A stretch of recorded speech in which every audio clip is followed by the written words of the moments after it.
Good morning all. I'm again with you to teach you science chapter number 2, nutrition in animals. Okay, have a look now. What did we learn? We learned about types of nutrition, nutrition in amoeba, nutrition in humans, link of digestion with respiration and transportation in humans. Did we learn? Yes. Today we will learn the remaining two parts, digestion in ruminants and types of teeth. Do you have any doubt in the previous portions, these four topics? No? Okay, we are moving ahead now to the fifth and sixth topic. First of all, we will have which one? We will discuss about the digestion in ruminants. You are ready? Okay. What is the digestion process in ruminants? Let us see. Ruminants are the animals with clone, that is split hooves, and a system of eating and digestion is known as chewing the cud. What are ruminants? They are the animals with split hooves. Their hoof is split. You cannot see it in this picture. You might have seen the hooves of animals. They are split and they have a system of eating and digestion. What is that system known as? Chewing the cud. They eat now, but it is half chewed, and after some time, when they don't have anything to eat, after some time what do? They take the cud back and they start chewing it and eating it. Okay, so that system is there. That type of animals are known as ruminants, and the well-known ruminants are sheep, cattle, goats, deer, etc. They all of them have these two features. What are the? Number one, they have split hooves, and number two, they chew the cud. Okay, most ruminants have 4 cavities in the stomach. In the stomach, how many cavities they are having? 4 cavities. These are the rumen or paunch. Number one is rumen, also known as paunch. Number two is reticulum or honeycomb. Which is the second one? Reticulum or honeycomb. Okay, and the third one is the omasum, and the fourth one is abomasum or maw. It is also known as maw. Clear? So what are the 4 cavities in the stomach of all the ruminants? Number 1, rumen or paunch. Number 2, reticulum or honeycomb. Number 3, omasum. Number 4, abomasum or maw. Okay, usually a half-chewed mouthful of food is swallowed by a ruminant. Half-chewed mouthful. I told you, no?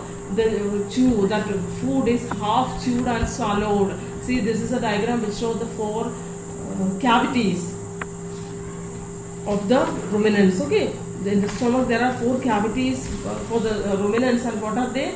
Number 1, paunch or rumen. Number 2, reticulum or a honeycomb. This one. Number 3, omasum. This one. And number 4, abomasum here. These are the 4 cavities of the stomach of the ruminants. And what do? They take the mouthful of food and they chew it, but that half chewed food is swallowed by the ruminant. This food passes down to the rumen. Where does it go? This food, this half chewed food is passed to the rumen. Directly it is sent here. Then what happens from the there where it is partly digested, that half chewed food reaches the rumen and partly that is digested in the rumen.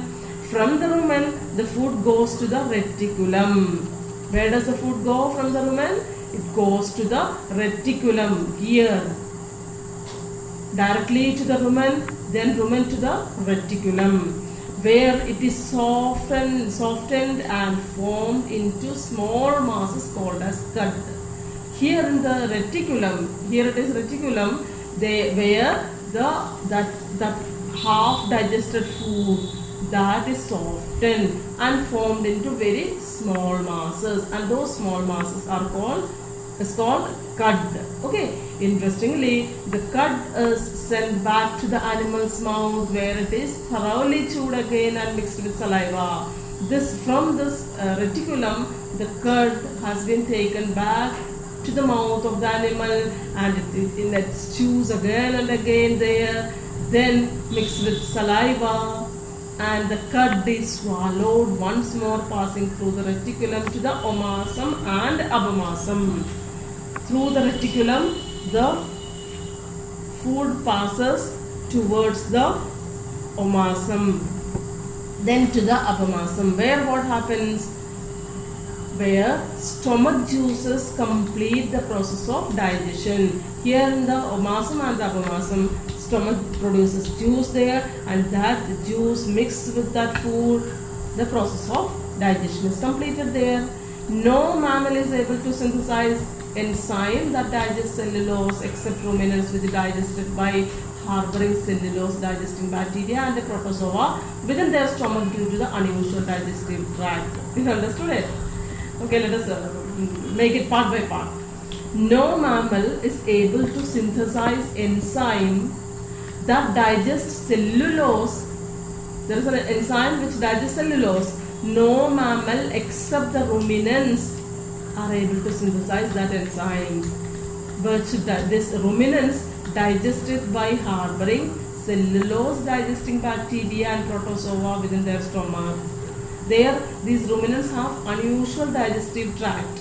By using this tract, unusual digestive tract, they are able to harbor the cellulose digesting bacteria and protozoa within the stomach, and that enzyme has been synthesized in the stomach of the ruminants. Have you understood? No other mammal can do it. Only the ruminants can do, like cow, sheep, goat, etc. Completed? This is what the digestion in the ruminants. Food is chewed, half chewed, sent to the rumen, then digestion process. Only half part of the digestion is taken place here, then sending back to reticulum, where what happens in the reticulum? Soften and the cud is formed. Cud is taken back to the mouth of the animal, then saliva is mixed now the second time, then that has been gone to omasum, then to abomasum, where the stomach juices are produced. These stomach juices mix with this food, and it becomes smaller particles, and digestion is completed. Only these ruminants can do this activity because they have an unusual digestive tract. Okay. Now we will learn about the types of teeth. Ready to learn? Okay. Teeth are hard, bone-like growths in the upper and lower jaws of most vertebrate animals. What are teeth? What are teeth? Teeth are hard, bone-like growths in the upper and lower jaws of most vertebrate animals. Hard bone-like structure in both upper and lower jaws. Vertebrate animals have this hard bone-like structure, which is known as teeth. And what is the job of the teeth? Their job is to cut, break up and chew the food. What does the teeth do? Teeth cut the food, breaks up the food and chews the food. Okay, we will learn about human teeth and the functions. Ready? Okay, an adult normally has how many teeth? 32. 16 in each jaw. In the upper jaw we are having 16, an adult, okay, and in the lower jaw also we are having 16 teeth. They are of main 4 types. What are the types? They are 8 incisors. How many incisors are there? 8. 4 in upper and 4 in lower jaw. They are our front teeth. These 8 incisors are our front teeth. And what are the characteristics of the front teeth? Sharp and chisel-like for cutting off pieces of food. They are the front teeth. They are the incisors. How in marked you can see the front teeth are called as 4 here and 4 here. They are known as incisors. What do they use for? They use for cutting off the pieces of food. Now behind these are the 4 canine teeth, one on each side. Canine, one here, other one is here. One here, other one is here. How many? 4.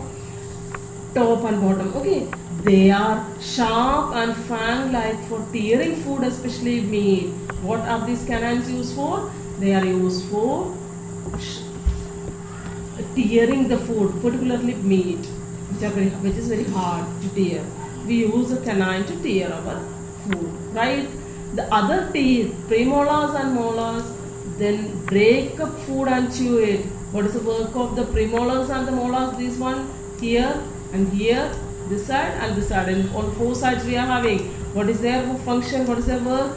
Break up the food and chew the food. Okay, chewing movements cause the teeth to act like millstones and grind the food. What do they do? They chew like the millstone. They come closer, then open, closer, open. In this way, what do we do? It is a continuous process like a millstone. And then our food is grind that time. Okay, an adult human being has altogether 8 premolars and 12 molars. How many premolars we are having? 8. How many molars we are having? 12. The premolars are smaller than and in front of the molars. Where are the molars? Where are the premolars located? In front of the molars. Premolars are here, molars are at the end, the corner. Clear now? And they are smaller. Which one is smaller? Premolars are smaller than the molars. If you check your teeth, you can find it out very easily. You can find out the incisors, the canine, the premolars and the molars. Clear? This is what human teeth and the functions. Now we are going to learn about the structure of teeth. What is the structure of teeth?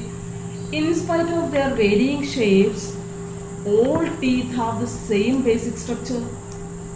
Their shape is different, their function is different, but their structure is same. The part projecting above the gum is the crown. Above the gum, whatever part we can see, this part is known as gum. This part is known as crown. Embedded in the gum and reaching into the socket in the jawbone is the root. You cannot see a root here, but here in this diagram you can see root has been here. See, that has been inside the gum. And the body of the tooth is made of a hard bone-like material called dentine. What is the body of the tooth made up of? It is made up of dentine. Dentine is a hard material, just like a bone. Okay. Then inside this is the pulp cavity, which contains blood vessels and nerves. Inside this teeth, see, inside the teeth there is pulp cavity. This is what pulp cavity, which contains this pulp cavity contain nerves and vessels, blood vessels. Okay, hard enamel covers the crown, but around the root is a layer of cement which holds the tooth firmly in place. This root, this upper part, crown, that has enamel, hard substance. That what we can see. This one, when we touch it, we can know that it is a hard one. That hard material is enamel. But in the root, it is not enamel. It is a substance which like the cement. Okay, that what is the function of the cement? It fixes the thing there. Okay, this root has been fixed to the gum by the cement. What happens? So crevices are there, some cavity. If it occurs, the food which will be made a part of the food, a very smaller amount of the food we eat, that remains in the crevices, and that causes decays, and that produces an acid that attacks the enamel. And the first stage of the tooth decay is this one. Our enamel is getting attacked by that acid. For this reason, it is most important to brush one's teeth regularly and to pay frequent visit to the dentist. What should we do? We will not come to know till it is decayed. So what should we do? We should brush regularly, twice in a day. There are some people who brush after each diet. Even after the lunch, they brush their teeth. Why it is so? It is so to control decay, tooth decay. Clear now? You have to at least brush your teeth twice a day. One in the evening, next in the night before you go to the bed after your dinner. So that no food particles will be left in your tooth and the tooth decay will not occur. Okay, and if you find any problem, what should you do? You should visit a dentist. Who is a dentist? The doctor who treats our teeth. Okay. Next one is milk teeth. We are going to learn about milk teeth. We have two sets of teeth during our lifetime. What are they? Milk teeth and permanent teeth. The milk teeth appear between the first 6 months to 24 months of life. When a child becomes 6 months up to 2 years, milk starts coming, teeth start coming out. That is called as milk teeth. And permanent teeth grow from the age of about 6 years until the 20s. From the age of 6 years up to the age of 20, we get a growth of our teeth that is called as permanent teeth. Clear now? Now you have learned about human teeth and functions.